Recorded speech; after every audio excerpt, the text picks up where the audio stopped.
Leo, if you leave, what will I eat? The moment I handed in my resignation letter, Claire Sutton, the coworker who'd been mooching off me for a solid year, grabbed my hand, her eyes turning red. The entire office erupted in laughter. Everyone looked at her like she was an idiot. I just saw her as a helpless kid who hadn't been weaned yet and coldly push her hand away. Until the next day, when a black Rolls-Royce Phantom pulled up in front of the office building. As everyone's jaws hit the floor, Claire pulled open the car door and cried out plaintively to the middle-aged man inside. Dad, he doesn't want me anymore. Leo, are you really going to leave? I was packing the last of my personal items from my desk. Claire trailed behind me like an abandoned kitten, asking in a small voice. I nodded, not saying a word. This past year, I'd had enough. Not of Claire. She might have scrounged a meal off me every day, but at least she was sweet about it. She'd call me Leo, give me water, and occasionally give my back a clumsy massage. What I'd had enough of was this suffocating office of my manager, Mark Wagner, who took credit for my work to get himself promoted, of all the colleagues who did nothing but scheme and form cliques all day long. But if you leave, what will I have for lunch? What about dinner? Claire's voice was on the verge of tears, her eyes as red as a rabbit's. The moment she said it, the entire open-plan office went silent, then exploded with unconcealed ridicule. Ha ha, Claire, are you nuts? If Leo's gone, can't you just order your own food? Seriously, you're a grown woman. Can't you live without a man? I'm dying. Leo's quitting. It's not like your dad died. What are you crying for? The harsh words flew at Claire like daggers. Her pale face flushed crimson, but she didn't know how to argue back. All she could do was bite her lip, tears welling up in her eyes. I sighed internally.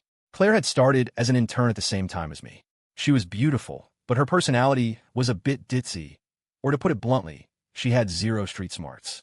On her first day, she forgot her wallet and shyly asked if she could borrow $20 for lunch. I didn't think much of it and just paid for her meal. From then on, it was a slippery slope. Leo, I forgot my phone today. Leo, my Venmo account is empty, and I forgot to link my bank card to my Cash App. Leo, is the DoorDash app bugging out today? I can't place an order. Her excuses were endless and bizarre, but they all boiled down to one thing: getting a free meal. At first, it annoyed me, but looking at her harmless face and those clear, innocent eyes, I could never bring myself to say no. Over time, I got used to it. Every day, when I ordered takeout, I'd automatically order an extra portion. My coworkers all laughed at me, calling me a sucker being played by a master manipulator. I couldn't be bothered to explain. In this cold, indifferent company, having someone who smiled at you, who depended on you, didn't seem so bad. But now I was leaving. You can take care of yourself, I said, my voice devoid of emotion as I clutched the cardboard box to my chest. I don't want to. I want you. Claire suddenly got agitated, grabbing my arm with surprising strength. Leo, please don't go, okay? If Mark won't give you a raise, I'll give you my whole salary. Just don't leave. The office burst into laughter again.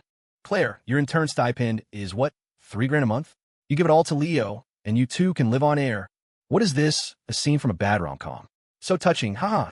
Mark Wagner, his beer belly preceding him, walked out of his private office. He shot me a contemptuous glance and said to Claire, Claire, people have their own ambitions. Leo feels our company is too small a pond for a big fish like him. He wants to jump ship for bigger things, so don't hold him back. The company will do just fine without him. Then he turned to me, a smirk on his face. Leo, I wish you all the best. But let me remind you, it's a cruel world out there. Don't come crawling back when you can't make it. This isn't a charity. I didn't waste my breath on him. Holding my box, I pushed Claire's hand away and walked toward the elevator without looking back. Behind me, I could hear the mocking laughter of my colleagues and Claire's stifled sobs. The elevator doors slowly closed, shutting everything out. I let out a long sigh, feeling a sense of relief I hadn't felt in ages. Goodbye to all this bullshit. The next day, I slept in until I woke up naturally. Sunlight streamed through the cracks in the curtains, and I squinted, feeling a bit disoriented. No more squeezing onto a packed morning subway. No more looking at Mark Wagner's greasy face. No more listening to the endless office gossip. The feeling of freedom was incredible. I got out of bed slowly and made myself a hearty breakfast. As I was eating, my phone started ringing incessantly. It was an unknown number. I ignored it. A moment later, the number called again, persistent. I frowned and answered. Now, you finally answered. On the other end was Mark Wagner's frantic voice. The final proposal you did for the Project Zenith. What's the encryption password? Tell me now. Project Zenith was the project I had managed from start to finish, and it was the last straw that led to my resignation. I had poured 3 months into that project, losing 10 pounds in the process just to get it done. After I finished the proposal, Mark took it, slapped his own name on it, and presented it to upper management. He had effortlessly plucked the fruit of my hard labor. I forgot, I said flatly. You forgot?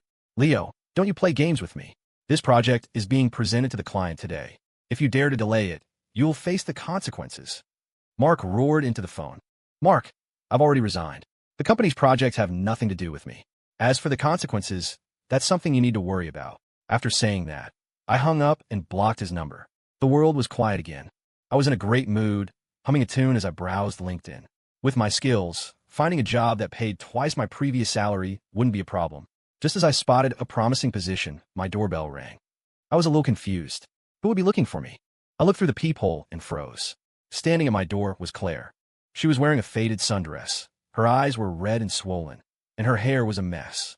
She looked exhausted and pitiful. I hesitated for a moment, then opened the door. Now, the moment she saw me, tears streamed down her face. Are you still mad at me? I'm sorry, I didn't mean to cause you trouble. It has nothing to do with you. I leaned against the doorframe, not wanting to let her in. I quit because of work-related issues. Then, can you go back? She asked timidly. Mark is going crazy. Only you can handle Project Zenith. Please go back, okay? If you go back, you can ask for anything. Her words made me laugh. Claire, are you confused? You're just an intern. What right do you have to negotiate terms with me on behalf of the company? Claire was at a loss for words, her face turning bright red with anxiety. I can beg Mark. No, I'll go beg the CEO. I'll ask him to give you a promotion and a raise. Seeing her naive display, I found it both laughable and sad. That's enough. You should go. Take care of yourself from now on, and don't be so foolishly taken advantage of by people. I started to close the door. Don't. Claire suddenly reached out, pressing her hand firmly against the door. Leo, listen to me. That project is really important. If you don't go back, the company will lose a huge amount of money, and Mark will be fired. If he gets fired, isn't that a good thing? I sneered. But Claire bit her lip, seemingly making a difficult decision. Finally, as if she had made up her mind, she looked up at me and said, word by word, that project is very important. To my dad. I paused and chuckled. Your dad? Who's your dad? The janitor at the company? What does his opinion have to do with me? From what I remembered, Claire had mentioned her family was from a small town, and her parents were just ordinary working-class people trying to make ends meet in the city. That was why she was so frugal, she couldn't even afford her own meals. My words seemed to sting her. Her face instantly turned deathly pale, and her lips trembled, but she couldn't say a word. Just then, my phone rang again. This time, it was from the company's HR department. Mr. Vance, this is Mr. Peterson from the Innovatech Dynamics HR department. Regarding your resignation, the upper management is taking this very seriously. Our chairman, Mr. Sutton, would like to speak with you personally. The voice on the phone was polite and respectful, a stark contrast to the HR people I had dealt with before. Mr. Sutton? The chairman of our company was indeed named Sutton, but he was a legendary figure, almost mythical. In the year I had been with the company, I had never even seen what he looked like. Would he personally intervene for a low-level employee like me? Before I could process this information, Claire snatched the phone from my hand and yelled into it, Dad, don't call him. It's my fault. I couldn't handle it. Don't make things difficult for him. With a clatter, the phone fell to the floor. I froze completely. I looked at the tear-streaked, frantic girl in front of me, then at the phone on the floor displaying the caller ID. Char, Mr. Peterson. An utterly ridiculous thought began to spiral wildly in my mind. Claire. Mr. Sutton. Dad. My brain went blank as if struck by lightning. Claire, the intern who had mooched off me for a year, who couldn't even afford a $20 takeout meal, was the daughter of the company's chairman. What kind of goddamn soap opera plot was this? Claire seemed to realize she'd let the cat out of the bag. She scrambled to pick up the phone, shoved it back into my hand, and stammered, No, that's not it, Leo. Let me explain. I didn't mean to lie to you. I stared at her, my throat dry, unable to utter a single word. The past year flashed before my eyes like a movie on fast forward. She forgot her wallet. Her phone had no data. Her Venmo was empty. I'd always thought she was genuinely poor and had even pitted her, a young woman struggling to make it in a big city. And the result? I was the biggest fool of all. Me, a programmer making $80,000 a year, had been used as a meal ticket for an entire year by a billionaire's daughter. An indescribable wave of humiliation and anger surged through me. My face felt hot, as if I'd been slapped hard across the cheek. So, you've been playing me this whole time? I forced the words through my teeth, my voice as cold as ice. No. Thou. Claire's eyes filled with tears again. I had my reasons. Reasons? Your reason was to make a fool out of me. I sneered, pointing to the door. Get out. Get out right now. I had never been this angry. When Mar stole my work, I was just disgusted. When my colleagues ostracized me, I was just bored, but being deceived by Claire. I felt like my decency and kindness had been stomped on and ground into dust. Leo, please let me explain. Claire cried, grabbing the corner of my shirt. It was my dad. He sent me to the company to experience life. He cut off all my credit cards and only gave me a $3,000 monthly allowance. I really didn't have any money. I didn't mean to lie to you. Experience life? I shook her hand off, my eyes dripping with sarcasm. And experiencing life requires finding a sucker to support you? Miss Sutton, your life experience is truly one of a kind. My words were a knife, stabbing deep into Claire's heart. She staggered back a step, her face ashen, lips trembling, unable to speak. Ding-dong, the doorbell rang again. This time, I didn't even bother with the peephole and yanked the door open. Standing outside were two men in suits, followed by a sycophantic-looking Mr. Peterson from HR.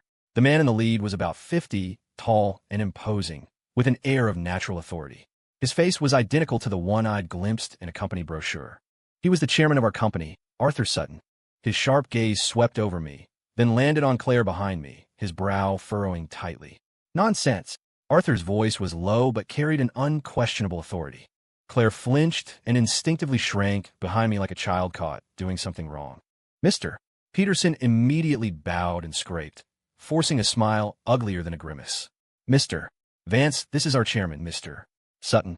The chairman is an incredibly busy man, but he made a special trip today for you. You see. I stared at them blankly, saying nothing. My mind was a mess. I just wanted them all to leave. Arthur's gaze shifted from me back to Claire, his tone laced with disappointment. I sent you to this company to learn management, to learn how to judge character, not to cry and cling to someone. He then turned back to me, his eyes filled with a mix of scrutiny and contempt. You're Leo Vance? Young man, having talent is a good thing, but arrogance is not a good look. His tone was condescending, as if he were lecturing an unruly subordinate. The fire in my gut flared up again. Mr. Sutton, I think you're mistaken. First, I have resigned. I am no longer your employee. Second, I don't consider myself arrogant. I am merely taking back what is rightfully mine. And third, I paused, looking him straight in the eye, and said word by word, control your daughter. Don't let her out to mess with other people's lives again. The moment I spoke, everyone present gasped. Mr. Peterson's face went white. He looked at me as if I were a dead man walking. Arthur Sutton's face darkened instantly. A powerful aura emanated from him, making it hard to breathe.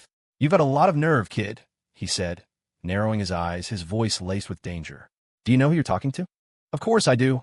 I shot back, meeting his gaze without fear. But that doesn't change the fact that your daughter deceived me for a year. Dad, it's not his fault. It's all on me. Claire rushed out from behind me, shielding me. I was useless. I was incompetent. I lied to him. Don't blame him. Seeing her protecting me, my heart was a tangled mess of emotions.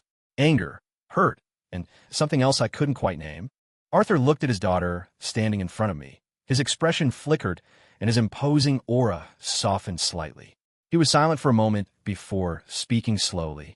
Leo Vance, Project Zenith. Name your price. How much will it take for you to come back and finish it? His tone was one of charity, as if he were bestowing a great favor. I laughed. Mr. Sutton, you still don't get it, I said, shaking my head. This isn't about money. Then what is it about? Arthur frowned. It's about respect, I said, looking at him, and then at Mr. Peterson behind him. My 3 months of hard work were stolen by a scumbag like Mark Wagner, and your so-called upper management turn a blind eye? Now that there's a problem, you remember me and try to throw money at me? Do you really think my dignity and my skills are worth so little? My voice wasn't loud, but every word hit its mark like a nail. Mr.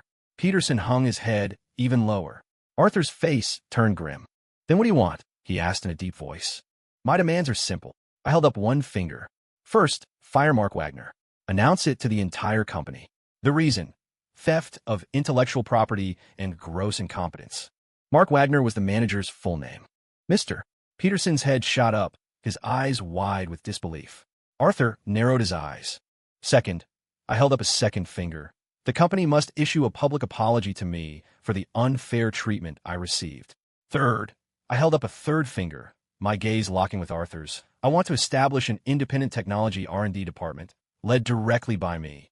I will have full control over the department's personnel and budget. I will report only to you. The hallway fell into a dead silence. Everyone was stunned by my audacious demands. Mr. Peterson's mouth hung open. Claire stared at me, her eyes wide with disbelief. Even the ever-composed Arthur Sutton looked shocked. He probably never imagined that a low-level employee in his eyes would dare to make such demands. This wasn't a negotiation. This was a power play to carve out my own kingdom within his company. On what grounds? After a long silence, Arthur finally spoke, his voice filled with suppressed anger and a flicker of curiosity. On the grounds that I am the only one who can save Project Zenith. I met his gaze without flinching. And on the grounds that I can ensure this company's technology will be at least 5 years ahead of the competition for the next 3 years. I wasn't bluffing. In college, I had worked on several national-level projects with my professor. Any one of the patents I held would be enough to make tech companies fight over me. The only reason I had taken a junior position at Arthur's company was to gain some industry experience and get a feel for the market. I never expected to run into an idiot like Mark Wagner and a surprise like Claire Sutton. Arthur stared at me, as if trying to find a trace of doubt or fear on my face. But there was none. My gaze was open and confident. I knew my worth. Another long silence. The air seemed to freeze. Claire nervously wrung the hem of her shirt, glancing between her father and me, her palms sweating. Just when I thought Arthur was about to storm off, he suddenly laughed. It was a laugh of appreciation and amusement. Fine. I agree, he said, the 4 words crisp and decisive. This time, it was my turn to be stunned. I had expected him to be furious, to haggle, or even to use his corporate power to crush me. The one thing I hadn't expected was for him to agree so readily. However, I have a condition of my own. Arthur's gaze sharpened. You said 3 years, 5 years ahead of the competition. If you fail, not only will you be out of the company, but you will also have to repay double the entire investment made in your R&D department. He paused, then added, you'll be signing a performance-based vesting agreement. He was calling my bluff. If I agreed, I would be betting my entire future and net worth. If I backed down, everything I just said would become a joke. No problem. I nodded almost instantly, without hesitation. But I have an additional condition. Speak. I want her, I said, pointing at the bewildered Claire, in my department, as my assistant. Arthur and Claire were both stunned. Claire's face flushed beet red. Me? Why? She stammered. Because you still owe me for a year's worth of meals, I said, looking at her with a deadpan expression. I don't like owing people, and I don't like people owing me. Starting today, you work for me to pay off your debt. You can leave when I decide it's paid in full. I wanted her to see with her own eyes how I, through my own abilities, would climb to a height she would have to look up to. I wanted her to understand that Leo Vance was not a pushover to be toyed with. I wanted her to pay the price for her year-long game. Claire's face alternated between red and white. She looked at my cold eyes, her lips moved, but in the end, she lowered her head and whispered, Okay. Arthur gave me a long, complicated look. Finally, he nodded. Fine. Come to the office tomorrow to handle the paperwork. With that, he turned and left, as decisive as ever. Mr. Peterson scurried after him. But as he passed me, he secretly gave me a thumbs up, his eyes filled with a mixture of awe and pity. He probably thought that while I had won the battle, dragging the chairman's daughter along to pay off a debt as my assistant was a sure way to make my future difficult. Soon, only Claire and I were left in the hallway. The atmosphere was awkward. Leo, Claire ventured carefully, breaking the silence. Thank you. For what? I looked at her coldly. For not kicking you out? No. She lowered her head, her voice as quiet as a mosquito's buzz. Thank you for still wanting me. I didn't reply. I just went back into my apartment and shut the door with a loud bang. Outside, I could hear Claire's soft sobs. Leaning against the door, my feelings were a chaotic mess. The thrill of revenge wasn't as satisfying as I had imagined. Instead, my chest felt tight, as if something was stuck there. I ran a hand through my hair in frustration. Leo, what the hell are you thinking? The next day, the news of my return to the company hit like a bombshell. When I walked through the main entrance in a sharp suit, everyone looked at me as if they'd seen a ghost. The receptionist's jaw nearly hit the floor. Lau, what are you doing back? I smiled at her without explanation and walked straight to the elevator. Claire, following behind me, became the center of everyone's attention. She had changed into a tasteful business suit. Though she still looked timid, she was a world away from the girl in the faded sundress from yesterday. Oh my God, is Claire wearing the latest from Chanel? I saw that in a magazine last month. It's got to be over $10,000. And that bag she's holding, is that a Hermes Birkin? An alligator skin one. That must be worth hundreds of thousands. Why is she with Leo? And from the looks of it, she seems like his assistant. The whispers from my colleagues were just loud enough for me to hear. I could only imagine their shock. The intern they had mocked as a broke tag-along yesterday had transformed into a top-tier heiress overnight. And the unlucky guy they assumed had failed to find a new job and came crawling back was now her master. The contrast would take them a long while to process. The elevator doors opened, and Claire and I stepped inside. The atmosphere in the small space was a bit strange. Am I dressed too flashy? Claire asked nervously, tugging at the hem of her skirt. Her father had sent the clothes and bag over that morning. In Arthur Sutton's words, even if my daughter is working as someone's assistant, she can't look shabby. It's fine, I said coolly. At least no one will dare to make fun of you anymore. Claire paused, then understood my meaning, a hint of gratitude in her eyes. The elevator stopped at my old floor. The moment the doors opened, I saw Mark Wagner's face, which was uglier than a slab of liver. He had clearly gotten the news and was waiting at his office door, looking humiliated and resentful. Seeing me, he forced a smile that was worse than a cry. Now, Mr. Vance, Director Vance, you're here. The manager who had lorded over me yesterday now had to respectfully call me director. How the tables had turned. I ignored him and walked straight into his spacious, sunlit office. From now on, this was my territory. Mark, I said, sitting down in his comfortable executive chair and spinning around to face him. You should have received the memo from HR, right? Please handle the handover quickly. My time is very valuable. Mark's face went from pale to green, his fists clenching so hard his knuckles cracked. He couldn't figure out why everything had changed overnight. The junior employee he had never paid any attention to had shot to the top, becoming his boss's boss. And the turning point for all of this was the same foolish intern he had looked down on, Claire Sutton. He racked his brain, but couldn't figure out who Claire really was. But none of that mattered now. What mattered was that his career was over. Yes, Director Vance. He squeezed the words out through his teeth and began to humiliatingly pack his things. The other colleagues in the office were dead silent, not daring to even breathe loudly. The women who had been the most vicious in mocking Claire were now pale-faced, their heads bowed, terrified I would notice them. I couldn't be bothered with such small fry. My gaze fell on an empty desk in the corner of the office. That was where I had spent the last year. And now, I was sitting in the best office on the entire floor. How ironic. Claire, I said. Yes? Here. Claire jumped, standing up straight. From now on, you'll sit there. I pointed to a small cubicle inside my office, right next to my desk. It was originally meant for the manager's assistant. Claire paused, then nodded. Okay, Director Vance. She moved her things and obediently sat down. Watching her timid manner, a wicked idea popped in my head. By the way, I said, leaning back in my chair lazily, as my assistant, you'll be responsible for my lunch and dinner from now on. Claire's head shot up, and she looked at me with utter astonishment. What? Is there a problem? I raised an eyebrow. No. No problem.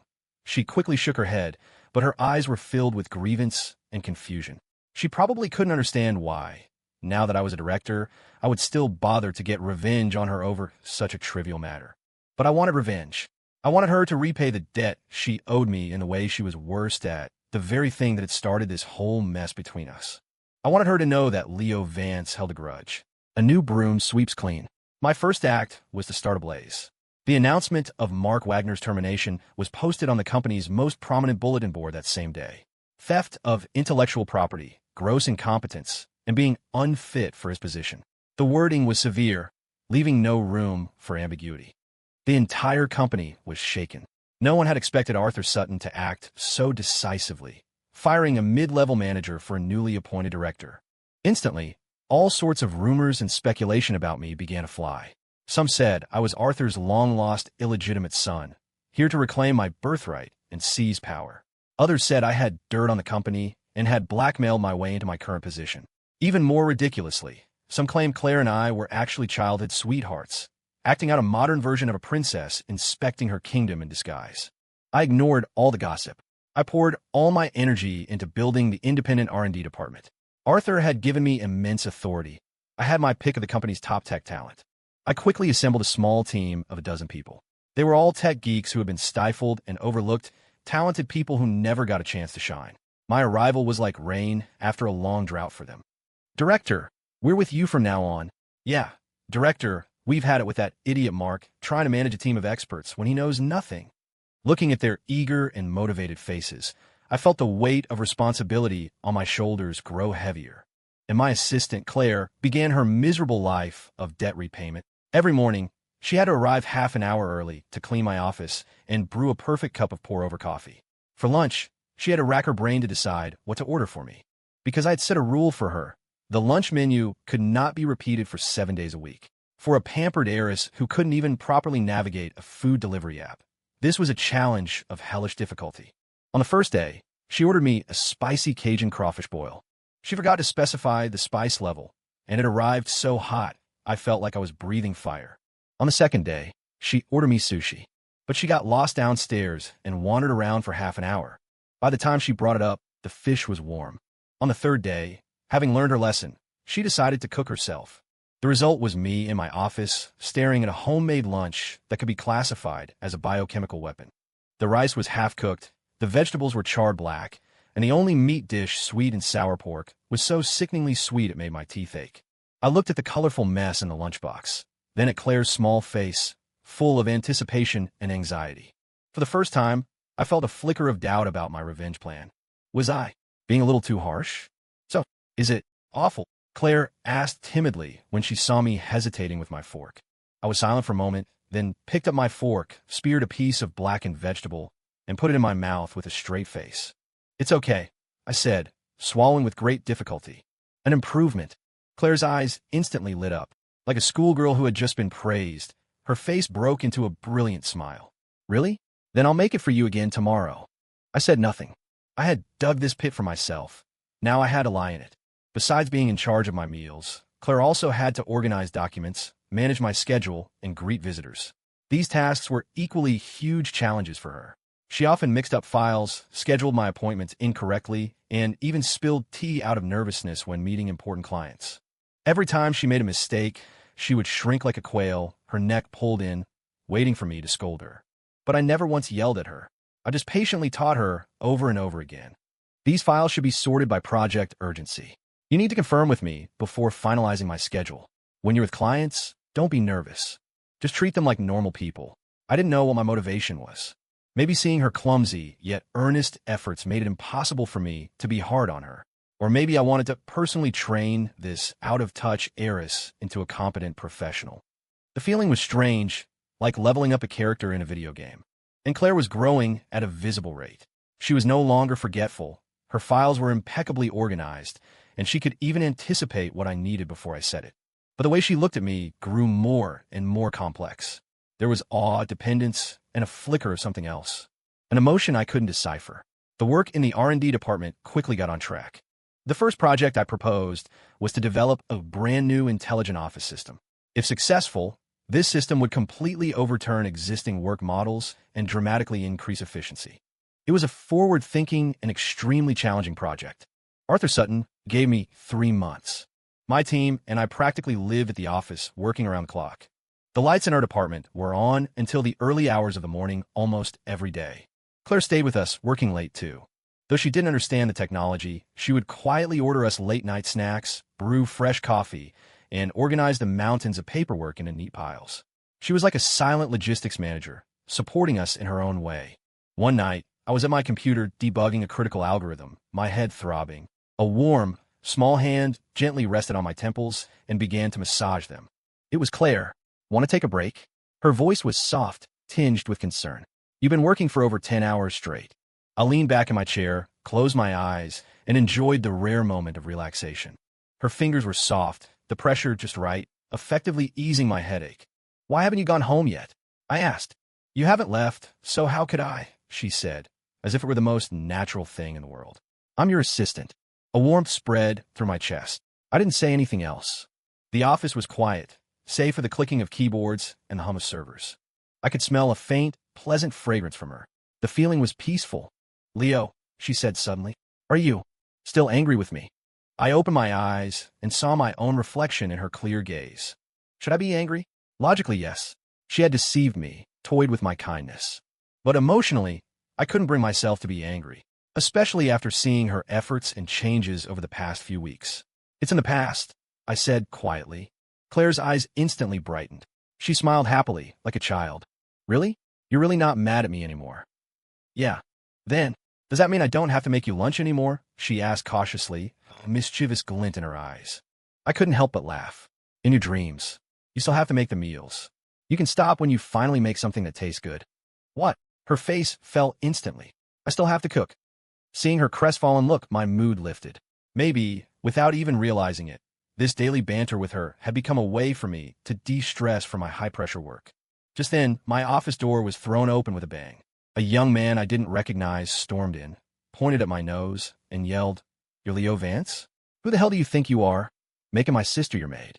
I frowned, but before I could speak, Claire had already stood up frantically and blocked the young man. "San, what are you doing here? Who let you in?" San? He was also a Sutton. I looked at the young man in front of me, dressed in designer streetwear, looking every bit the punk, and a guess formed in my mind. "Claire, you're still protecting him." Sean looked at her, disappointed. "Dad told me everything. It's this guy. He's forcing you to be his assistant, making you serve him tea, cook for him. Who does he think he is? Does he think he can push around a Sutton?" The more he spoke, the angrier he got, and he reached out to grab my collar. My eyes turned cold, and I was about to teach this clueless rich kid a lesson. Slap. A crisp slap echoed through the office. Sean clutched his face, looking at Claire in disbelief. "Sis, you hit me. I hit you because you deserve it." Claire was trembling with anger, her eyes red. "Who told you to come here and cause a scene? Get out." This was the first time I had ever seen Claire so furious. She was no longer the timid little assistant, but a true heiress, carrying an air of inviolable authority. Sean was stunned into silence by her outburst, taking a moment to react. "Director Vance is my boss. It's my job to work for him. This is an office, not your playground. If you dare to disrespect him again, don't blame me for disowning you as my brother." Claire pointed to the door, her words sharp and clear. Sean was completely dumbfounded. He had probably never seen his sister like this. He held his stinging cheek, shot me a venomous glare, and finally ran off with his tail between his legs. The office was quiet again. Claire s'imposing aura vanished instantly. She turned to me, her face full of apology and fear. "I'm so sorry, Leo. My brother, It's fine," I cut her off. Looking at her still red palm, I felt a strange pang. "Does your hand hurt?" Claire froze, then quickly shook her head, hiding her hand behind her back. I stood up, walked over to her, and took her hand. On her fair palm was a clear, startlingly red mark. I took a tube of ointment from my drawer, squeezed a little out, and gently rubbed it on her palm. My movements were gentle. Claire kept her head down, not moving, but the tips of her ears quietly turned red. Sean's sudden intrusion was like a stone thrown into the calm lake of my heart, sending ripples outward. I began to realize that the relationship between Claire and me was far more complicated than I had imagined. She wasn't just my assistant, the debtor who owed me for meals. She was the heiress of the Sutton Group. And in her family's eyes, I was probably just an ambitious opportunist, bullying their precious daughter. This annoyed me. I, Leo Vance, had always acted with integrity. The reason I made Claire my assistant was half for revenge and half to toughen her up. But now, my actions were being twisted into something else entirely. From that day on, I deliberately kept my distance from Claire. I no longer let her massage my temples, no longer joked with her, and even started ordering my own lunch. Claire obviously noticed the change in me. She became more cautious and quiet. Several times, I saw her hesitate as if she wanted to say something, but she never did. The atmosphere between us became awkward and tense. I threw all my energy into the project. Time flew by, and in the blink of an eye, 2 months had passed. The development of the intelligent office system had entered its most critical and difficult phase. A core technical problem stood before us like a great mountain. We tried countless algorithms, but couldn't solve the data transmission latency issue. The entire team's morale was low. That night, I was once again the only one left in the office, staring at a screen full of code, thinking until my head ached. The office door was pushed open gently. Claire walked in, carrying a cup of hot milk. "Still working?" She placed the milk by my hand and asked softly. "Yeah," I replied without looking up. She didn't leave. She just stood behind me, watching me quietly. "Leo," she finally summoned the courage to speak after a long silence. "Do you hate me now?" My fingers paused on the keyboard. No. Then why are you ignoring me? Her voice was tinged with hurt. Is it because of my brother? I already yelled at him, and he knows he was wrong. Please don't be mad at him, okay? It has nothing to do with him, I said, still not turning around. Then what is it? She pressed, a hint of stubbornness in her voice. I took a deep breath, swiveled my chair around, and faced her. Claire, have you ever thought that we are not from the same world? I tried to keep my voice calm and rational. You're a high and mighty heiress, and I'm just an ordinary person. Our paths crossing was an accident. Now it's time for this accident to end. My words were like an invisible knife, stabbing into her. Her face instantly turned deathly pale. She swayed, looking as if she might collapse at any moment. An accident, she murmured, tears falling without warning. So, in your heart, everything between us was just an accident. What else could it be? I retorted. It wasn't. She suddenly became agitated, rushing to my side and grabbing my arm. It wasn't an accident. Leo, I like you. I've liked you since the first time you paid for my lunch. Her confession was like a bombshell, exploding my mind. I was completely stunned. Like me? Claire liked me? How is that possible? You brought me lunch every day. You would get angry when I was picked on by colleagues. You would patiently teach me how to do things. You would protect me when I made mistakes. She said through her tears, I know I was clumsy and useless before, and I caused you a lot of trouble. But I'm trying to change. I'm trying to become the kind of person you'd like. Why? Why can't you see it? I looked at her tear-streaked face, my mind a chaotic mess. I had to admit, I did have a soft spot for her. But those feelings were far from love. Besides, a huge chasm lay between us. Family, background, status. I couldn't ignore these real-world problems. Claire, calm down, I said, trying to push her away. We're not right for each other. How are we not right? She held on tightly, refusing to let go. Is it because my family is rich? I can give it up. I can give up everything. I just want you. Her obsession and intensity were suffocating. You're crazy, I said, my tone hardening. Yes, I am crazy, she cried and laughed at the same time. I'm crazy for you.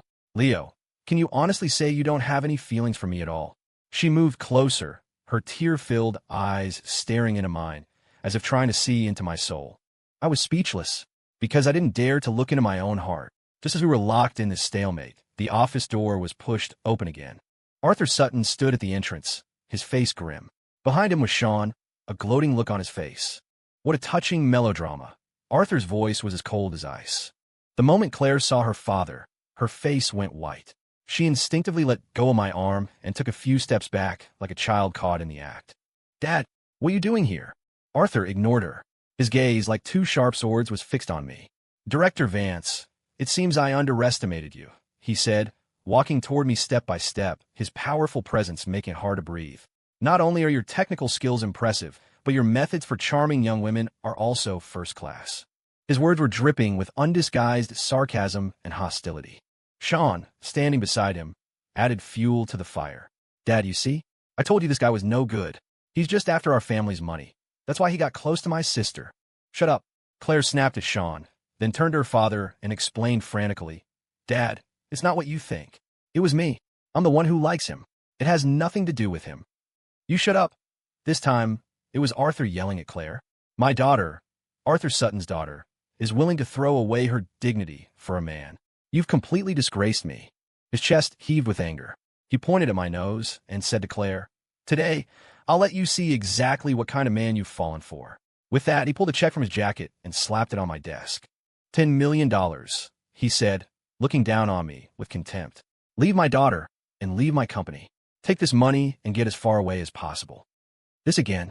Do all rich people think that every problem in the world can be solved with money? I looked at the flimsy check and suddenly smiled. Mr. Sutton, you really think too little of me. I picked up the check and, right in front of him, tore into pieces.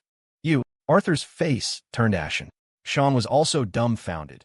He probably never imagined someone would refuse $10 million.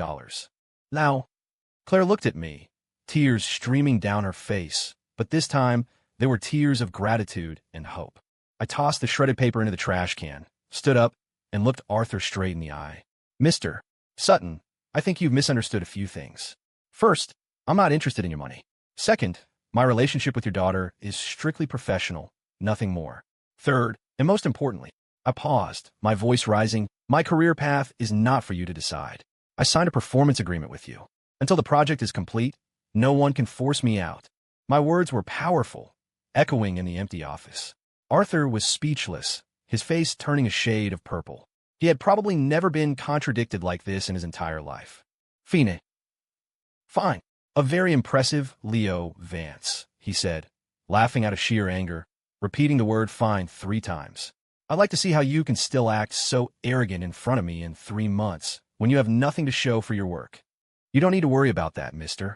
Sutton, I retorted without backing down. We're leaving, Arthur snorted, grabbing Claire, who still wanted to say something, and stormed out. Before leaving, Sean turned back and mouthed, "You're dead," at me. The office was quiet again. I sank back into my chair, feeling completely drained. This direct confrontation with Arthur Sutton was more exhausting than writing 10,000 lines of code. But I also felt an unprecedented sense of exhilaration.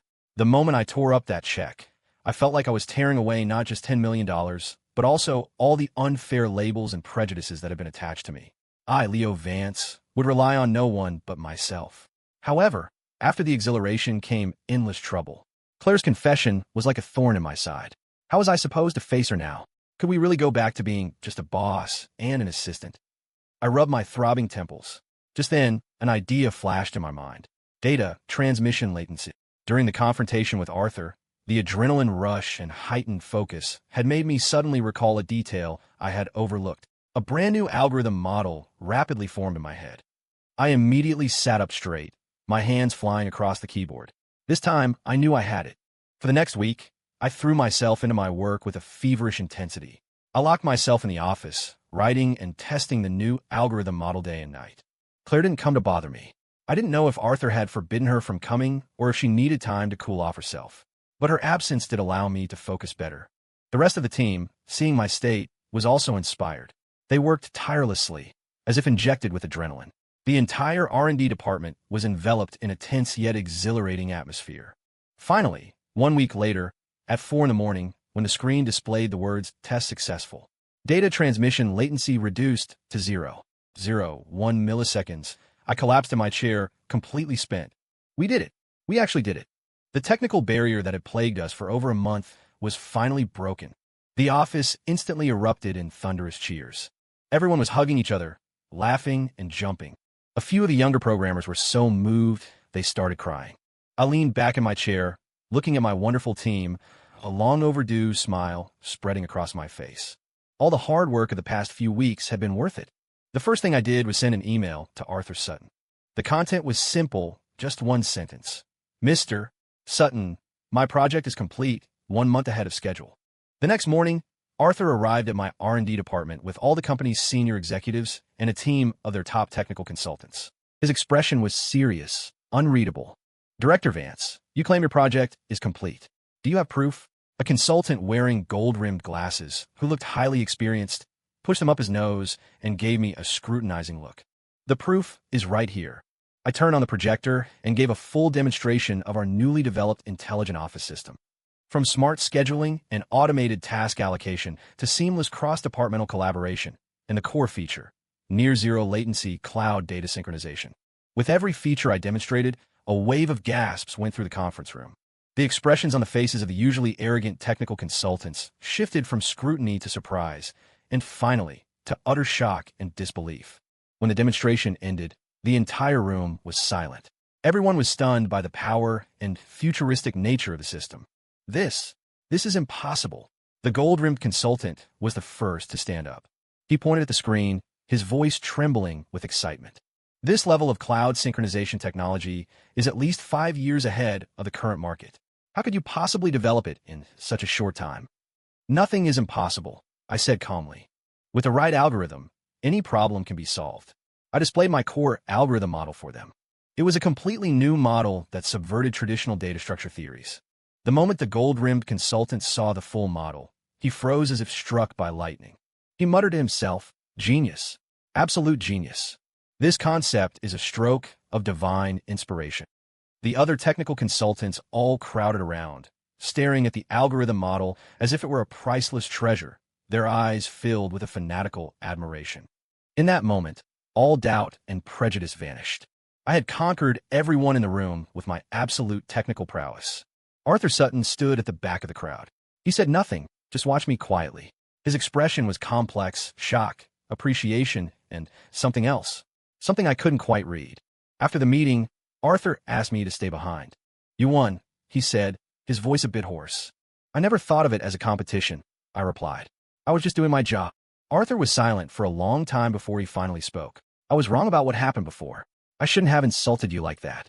I was a bit surprised. I never expected him to apologize to me. "I take back what I said," he continued, looking at me with a solemn expression. "You are worthy of my daughter." I was speechless. Wasn't that a bit of sudden topic change? However, his tone shifted. "Being worthy doesn't mean I'll just hand her over to you. Young man, if you want to marry my daughter, talent alone is not enough." "Mr. Sutton, I think you've misunderstood again," I interrupted him. "I never had any intention of marrying your daughter." Arthur was stunned. This was probably the first time he had ever encountered a man who rejected his daughter. And twice at that. The expression on his face was priceless. What did you say?" I said. "I have no improper thoughts about Claire," I said, looking at him seriously. "At least, not right now. I hope you will stop interfering in our relationship with your own assumptions. We are colleagues, and we are friends. That's all." With that, I gave him a nod and left the conference room, leaving Arthur Sutton alone, looking utterly bewildered. The success of the intelligent office system elevated my status in the company to an unprecedented height. I was no longer the nepotism hire who needed the chairman's special approval to start a department. I had become the company's true technical core, the god of tech that everyone looked up to. Arthur also made good on his promise, giving me maximum autonomy and the most generous resources. My R&D department became the most sought-after department in the company. Countless people were desperate to join my team, and I began my second, much more ambitious project. I named it Project Prometheus. My goal was to create our own, fully independent and controllable underlying operating system, one made in America. It was a crazy, almost fantastical idea. In a world where foreign technology held a monopoly, creating our own OS was like throwing an egg against a rock. When I told Arthur about my idea, even he fell silent. "Leo, do you know what this means?" he asked, his gaze heavy. "It means we will be going up against the world's top tech giants. This isn't just a technical challenge. It's a battle of capital, markets, and even politics." I know, I nodded, "but someone has to do it. We can't let others have us by the throat forever." My gaze was firm and unwavering. Arthur looked at me for a long, long time. Finally, he let out a deep sigh and clapped me on the shoulder. "Go for it," he said. "Whatever money and people you need, just ask. I, Arthur Sutton, will take this gamble with you." I hadn't expected him to be so supportive. Looking at him, for the first time, I felt something I could call entrepreneurial spirit. It was a kind of courage that transcended personal gain, a willingness to bet big for the future of the country and its people. From that moment on, my respect for him grew. Project Prometheus was officially launched. My life became even busier than before. I was practically sleeping in the lab every day, leading my team to overcome one technical hurdle after another. And Claire was still my assistant. After our last unpleasant encounter, she had been quiet for a while. When she re-emerged, she seemed like a different person. She no longer hovered around me. Instead, she threw all her energy into her work. She began to actively study project management, learn financial accounting, and even enrolled in an introductory programming course. She was no longer the decorative assistant who only knew how to bring me tea. She had truly become my right-hand woman. When I needed data, she could place a well-organized report in front of me in an instant. When I was swamped with work, she could handle all the administrative details flawlessly. She could even, during moments when I was stuck on a technical problem and frustrated, offer some wild, out-of-the-box suggestions based on her half-baked programming knowledge that would occasionally spark an idea. I watched her growth and transformation with mixed feelings. A new kind of understanding seemed to have formed between us. We never spoke of her confession that night, nor did we mention anything about our feelings. We were simply comrades in arms, partners who supported each other. But some things, even if unsaid, still existed. I would be working late at night and find a warm cup of coffee on my desk.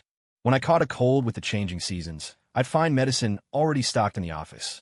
When she was given a hard time by people from other departments, I would step in without hesitation to back her up. Our distance fluctuated, sometimes close, sometimes far. Like two hedgehogs trying to warm each other, wanting to get closer, but afraid of getting hurt. Until that day, it was my birthday. I had completely forgotten about it myself. That evening, I was still working late in the lab. Claire came in, pushing a cart with a cake on it. "Happy birthday," she said, looking at me, her eyes sparkling like they were full of starlight. I was stunned. The other colleagues in the lab also gathered around and started singing Happy Birthday. I looked at Claire's smiling face in the candlelight, and a tender spot deep in my heart was struck. She had remembered all this time. Make a wish, she said. I closed my eyes. I wish for the people I love and the people who love me to be safe and happy. I wish for our project Prometheus to be launched soon. The moment I blew out the candles, I opened my eyes and met Claire's gaze. Amidst the cheering of our colleagues, I heard her whisper, in a voice only the two of us could hear, Leo, I'm still waiting for you. Claire's words, I'm still waiting for you, were like a feather gently tickling my heart. It was a strange, tingling sensation. I could no longer ignore her feelings as I had before, but I still didn't give her a response. Project Prometheus had reached its most critical stage. I couldn't afford any distractions. Besides, I still had a reservation. That reservation was Sean. After he had stormed in my office, I knew that not everyone in the Sutton family welcomed me. Sean, in particular, looked at me with open hostility. I didn't want Claire to have falling out with her family because of me, so I chose silence. After my birthday, everything seemed to return to normal.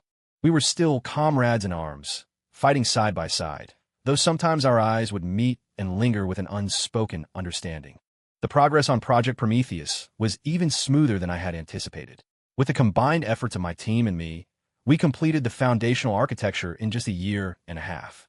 This meant our operating system already had a working prototype. It was a milestone victory. Arthur Sutton held a grand celebration banquet to mark the occasion. At the party, I was the undisputed star. Everyone treated me with reverence, and the line of people wanting to toast me was endless. I drank a lot, and my head was spinning. I stepped out onto the ballroom's terrace to get some fresh air and clear my head. Claire followed me out and handed me a bottle of water. Drink less, she said, her voice full of concern. I took the water, had a sip, and looked out at the city lights. Claire, I said suddenly, when Project Prometheus is a success, we should. Before I could finish, a sarcastic voice cut in from behind us. Well, sis, future brother-in-law, having a little secret chat out here. It was Sean. He swayed over, a glass of red wine in his hand, his eyes filled with provocation. Claire's expression changed. Sean, what are you trying to do now? Me? Nothing, Sean said with a shrug, looking innocent. I just came to toast my future brother-in-law. After all, he's the great hero of our Sutton family's future. He deliberately emphasized the word hero. I frowned, not wanting to engage with him. Leo, don't think I don't know what you're up to, Sean said, dropping the pretense when I ignored him. You just try to use my sister to swallow up our family's business, one step at a time. First, the R&D department, then the operating system. What's next? You want to take my dad's seat? San, what nonsense are you spouting? Claire trembled with anger. Nonsense. San, isn't it? Sis, you're so naive. Do you really think he likes you? What he likes is your status, our family's money. He turned to me, his eyes venomous. Leo, I'm telling you, as long as I, Sean Sutton, am around, you will never succeed. Everything the Suttons own is mine. You're an outsider. Don't even think about touching it. His words were like a bucket of ice water poured over my head. I sobered up instantly. So, in his mind, I had always been a calculating opportunist. All my hard work and dedication were, in his eyes, just a scheme to get my hands on his family's fortune. How utterly ridiculous. Sean, I said, looking at him with cold eyes, do you think everyone is like you, with nothing but money and power on their minds? Aren't they? He shot back. No, I shook my head and said, word by word, there are things in this world more important than money and power. Things like ideals and dignity. Ha ha ha, ideals? Dignity? Sean laughed as if he'd heard the world's greatest joke. Can you eat those things? Leo, stop pretending. Aren't you tired? Whether I'm tired or not is none of your business. I had no intention of wasting any more words on him. I took Claire's hand and turned to leave. Stop, Sean yelled from behind me. Leo, do you dare to make a bet with me? I stopped and looked back at him. Bet on what? On your project Prometheus. Sean's eyes gleamed with a crazed light. You say your system is so great, right? Do you dare to put up against the most advanced system on the market right now? If you win, I will get on my knees and apologize to you in front of everyone, and I'll acknowledge you as my brother-in-law. But if you lose, he paused, a cruel smile spreading across his face. You walk away with nothing and never show your face in front of my sister again. Sean's wager was like a boulder dropped into a calm lake. Everyone in the ballroom was drawn over. Arthur Sutton also rushed over upon hearing the commotion. He looked at the crazed Sean and my grim face, his brows furrowed tightly. Nonsense. Sean, back down now. Arthur scolded. Dad, I'm not being nonsensical. Sean stuck out his neck and pointed at me. I'm going to expose this hypocrite for who he really is in front of everyone. He's up to no good. You. Arthur was too angry to speak. Mr.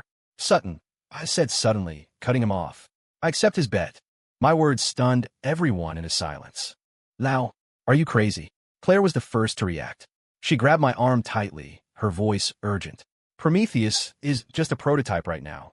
Many features are still incomplete. How can you compare it to a mature system? You'll lose. Cease. Did you hear that? Even you admit his system is no good. Sean laughed triumphantly. Leo, it's not too late to back out. Just get on your knees and beg me, and I can pretend this never happened. I ignored them and looked calmly at Arthur Sutton. Mr. Sutton, may I borrow your conference room? Arthur looked at me deeply. In my eyes, he saw not a trace of panic or fear, only absolute confidence. He was silent for a moment, then finally nodded. Fine. Half an hour later, the company's largest multimedia conference room was packed. All the company's executives, top tech staff, and the country's most renowned hackers and tech reviewers, invited by Sean, were present. The atmosphere was incredibly tense. Sean sat smugly on the panel, as if he could already see my crushing defeat. Claire stood behind me, her palms sweating, looking even more nervous than I was. Leo, are you sure about this? She whispered. I turned, smiled at her, and gave her a reassuring look. Then I walked up the stage and plugged a USB drive into the main computer. The boot screen for Project Prometheus appeared before the world for the first time. It was a minimalist, ink wash-style interface, with an animation of the myth of Prometheus bringing fire to humanity. It was grand, epic, and full of a pioneering spirit. Just the boot animation alone impressed many in the room. The test officially began. First, a basic performance test. Boot speed, file read/write speed, multitasking capabilities. Prometheus's performance was flawless.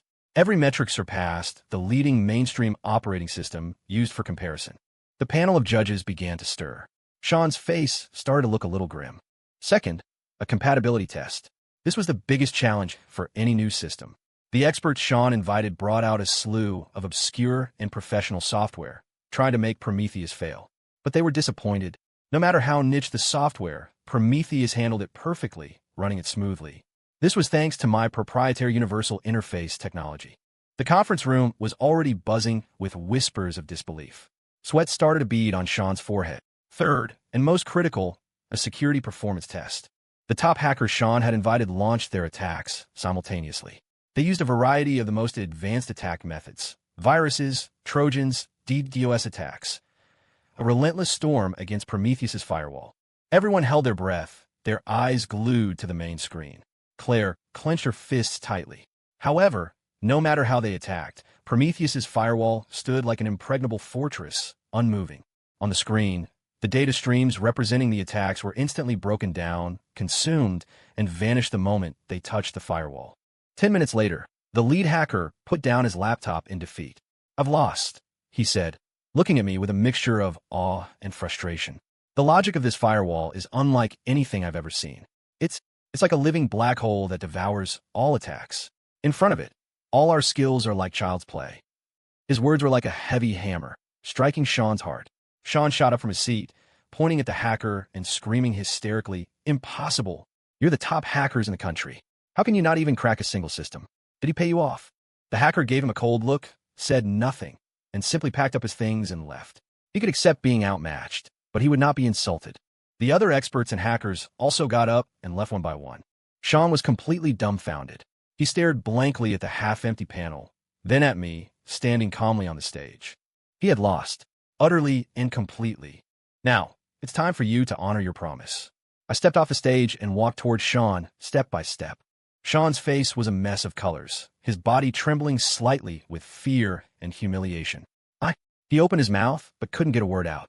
Kneeling and apologizing to me in front of all these people, it was worse than death. What? Thinking of backing out, Mr. Sutton? I sneered. I'm not. Sean stammered, avoiding my gaze. If you're not, then kneel. My voice wasn't loud, but it carried an authority that could not be defied. All eyes were on Sean. Some looked on with pity, others with schadenfreude, but most looked at me with a newfound reverence. Sean's legs began to feel weak. He shot a pleading look at his father. But Arthur Sutton didn't even glance at him, his face set like stone. He knew that Sean had brought this upon himself and had to face the consequences alone. Sean then looked at Claire. While her eyes held a hint of pity, they were mostly filled with disappointment. Sean was desperate. He knew that no one could save him now. He gritted his teeth, his knees buckled, and with a soft thud, he knelt before me. That dull sound struck the heart of everyone present like a heavy mallet. The second young master of the Sutton family had actually knelt before an outsider. I'm sorry. Sean forced the words through his teeth, his head bowed low, tears of humiliation streaming down his cheeks. And I didn't let him off the hook. I admit, you're my brother-in-law. His voice was barely a whisper. Louder. I can't hear you. I admit you're my brother-in-law. Sean suddenly snapped his head up and roared at me, his eyes overflowing with venomous resentment. Good. I nodded in satisfaction. I didn't spare him another glance, turning instead to Claire. In front of everyone, I took her hand and pulled her into a tight embrace. Claire froze for a second, and then tears, like a bursting dam, flooded from her eyes. This time, they were tears of joy. The conference room fell into a dead silence, which was then shattered by a thunderous round of applause and cheers. Everyone offered us their blessings. Watching us embrace, a relieved smile finally appeared on Arthur Sutton's face. Holding the girl who was sobbing her heart out in my arms, I whispered in her ear the words that were more than a year overdue. Claire, I like you. From this day forward, I would fight not only for my ideals, but also for the woman I love.